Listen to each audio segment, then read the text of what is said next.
আসসালামু আলাইকুম। আলহামদুলিল্লাহ, আমরা ব্যাংকক থেকে প্রায় 2-2.5 ঘন্টা জার্নি শেষ করে আমরা চলে আসছি পাতায়াতে। পাতায়াতে আমরা এই আয়ার গ্র্যান্ড ওই হোটেলটাতে উঠেছি। তো এখন আমরা ভিতরে প্রবেশ করতেছি। এখানে পাসপোর্ট দিয়ে রিসেপশন থেকে আমরা হোটেল বুকিং যেটা ছিল সেটা কনফার্ম করে নিলাম আমাদের রুমটা। এখন আমরা এখান থেকে এই যে পাসপোর্টগুলো সংগ্রহ করে নিলাম, রুমে যাচ্ছি। তো আমরা এটাই দেখানোর চেষ্টা করতেছি যে মার্শাল্লাহ রুমগুলো কেমন দিচ্ছে আমাদের। তো আশা করি ভালো হবে। তো এই যে এটার লবি, এই আমরা রুমে প্রবেশ করে ফেললাম।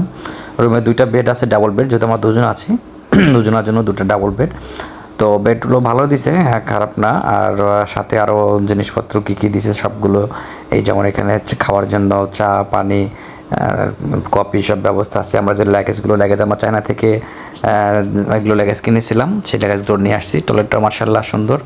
তো আলহামদুলিল্লাহ এখন একটু রিল্যাক্স করবো, যেহেতু অনেক জার্নি করছি চায়না থেকে এসে।